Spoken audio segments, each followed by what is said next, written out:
Hey everybody, it's Eric Bean, CEO of Texting Base. This is day two of our launch. Anytime you launch a piece of software, you always have a couple days of adjustment as you go live and figure out what people are liking, what people aren't. So far, the reviews are very good. I think we may have over-engineered it because we haven't had as many issues as I anticipated. Certainly, there are a lot of improvements to be made, and that will stay consistent. But the topic today is more on the history of text messaging, what's been happening and in the industry and how this whole thing came about. Everybody knows the importance of text messaging in today's communication. People are texting about 4 times more than they're picking up the phone and calling as I do this webcast, and that number is growing. The first text message was a Merry Christmas text message in 1992, which coincidentally was the same reason I built Texting Base, was to try to reach everybody with holiday messages that were personal, so I wouldn't have to waste a good portion of my day when I'm supposed to be hanging out with family and friends instead of glued to a cell phone. So 1992 was the first text. In 1995, people were sending out point 4 texts every single month, and that's a slow adaptation to the technology. Most people didn't think texting at that time was going to be big or important, and that's changed quite a bit. Now, the 18 to 24 age group is sending out an average of about 2,220 text messages a month. Even the group of the elder statesmen at 55 plus are sending out an average of about 244 texts a month. So people that are not used to sending text messages are adapting the technology and realizing how important it is. The group message originally came out, and group message was great, but it had its limitations. The limit, even now on your iPhone, as I do this, is a group of 40 people. Now, if you're going to use it for business purposes, you may have a much larger list of people that you've spoken with over the course of your career. I've been in sales, in and out of sales or marketing and technology for most of my career. And to put a number on how many people I've spoken with over that time would be impossible. It's a very big number. And if I kept in touch with all those people, I would be a lot more successful than I am today. Inherently, the value of you, if you're in that business, is determined by your database. And that's true whether you're a musician, whether you're a bartender or waitress, or you own your own company. Your value is your network and who knows you, as well as who you know to go to for the purpose of what you're trying to accomplish. If they know you and respect you, your path is obviously a lot easier than it would be if you don't know anybody and you're starting from scratch. So the idea of not losing contact with anyone is an important idea, and one that we really worked hard for our product to make sure that people could use it for that purpose. Now, back to a couple of the stats. Cisco, which is a massive router company and one that most people have heard of, estimate that in 2018, which is just 3 years from now, that there will be 1.4 times as many mobile devices as there are human beings, which is staggering to think about. When you think about the world and how many people are in it, more mobile devices than people by that much, that's a pretty wide margin. And they tend to have pretty good data and a pretty good reason for saying that. So the growth in the industry is really, it's there. And it's going to continue to be a bigger and bigger part of our lives. I've even seen people predict that the internet will go away. I don't know about that. Not certainly not in the next few years, or that email will go away and be replaced, and that certainly is possible. Email's use is going down, and cellular text use is going up. And as the technology advances, that is certainly a possibility that it'll morph into something else or change or eventually even go away altogether. The response rates for text is 6 to 8 times higher than email. So that's why a lot of people are just starting to broach this as a viable marketing opportunity. I mean, when you think about where you're going to get the bang for your buck and how you're going to get people to read your message, whether it's your company message or not, the cellular phone is the place to do it. Now, the catch is is cellular and people's text message is a very personal thing. When you send somebody a text message and it's an annoying text message, your value goes down.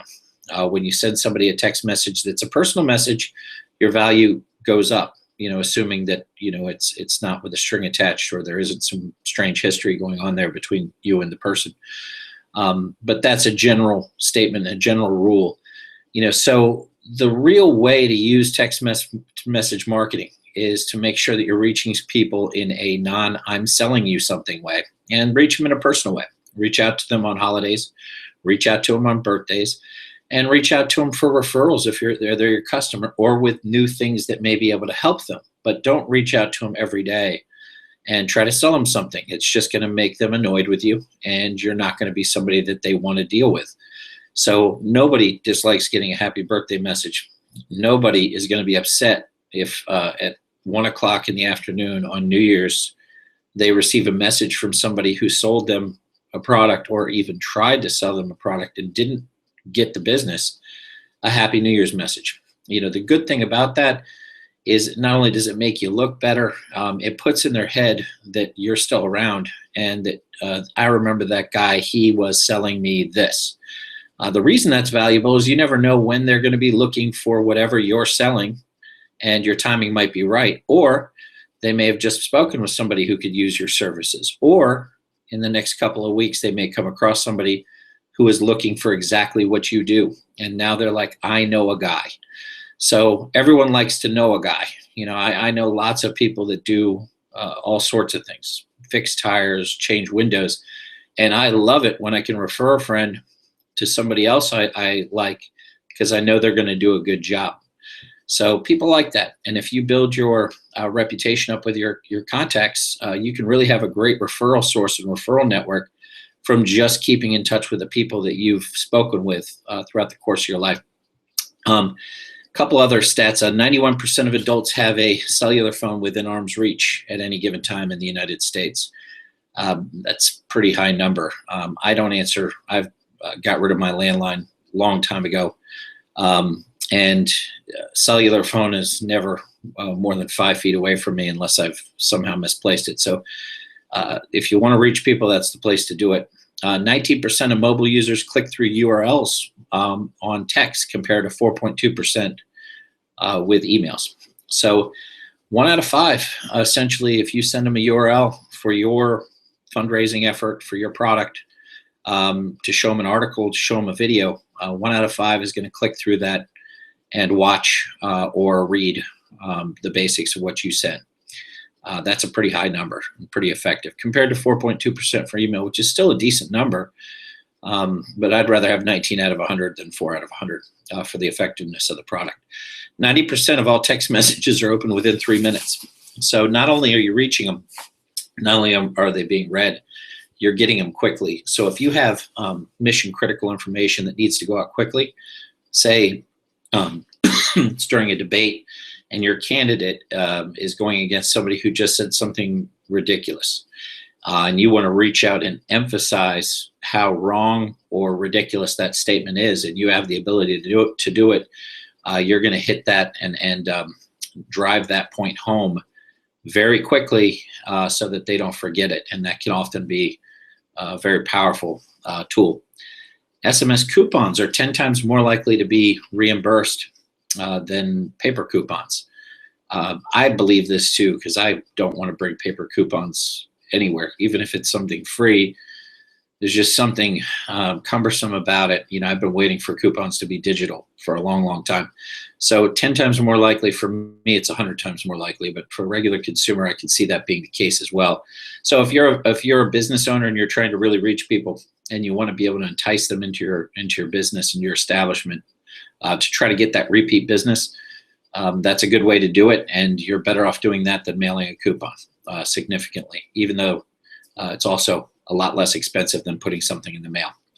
64% of people would rather text a business than call a business. That's another one. I mean, how many of you out there are running a business and you have a means for somebody to text you what they're asking for, or text you questions? Right now you all have numbers posted for people to call. Well, most people don't want to call. and yet businesses have not made that transition. I think just like we talked about the zero point 0.4 texts a month in 1995, 3 years after texting was, embraced, people are still adapting to this technology. And one of the best ways to do it is to give people an option to text you for your services and answers. And in a lot of ways, it's a lot more efficient than picking up a phone for your staff to handle those types of things. So it's something to consider as you move forward. And 9 out of 10 mobile searches actually lead to action. So people, when they get these things, when they click on those links at 19%, they open what you want, 9 out of 10 are leading to action. It doesn't mean that 9 out of 10 people are going to buy what you want, but if they're searching on the web for something and they go looking for it, it's because they want to buy it in most cases. So the actionability of the phone, and as things get better with Apple Pay and Google Wallet and all these great services from purchasing things, or the ease of working with an Amazon, people are starting to be able to use their phones to make purchases, donations, and other things in a much more efficient way. So as you start to move forward, think about your mobile strategy, your marketing strategy, and think about how you're going to implement it. There's some things that you can do for your organization that other people aren't doing that may make a lot of sense. Thank you all very much for your time, and I look forward to talking to you again soon.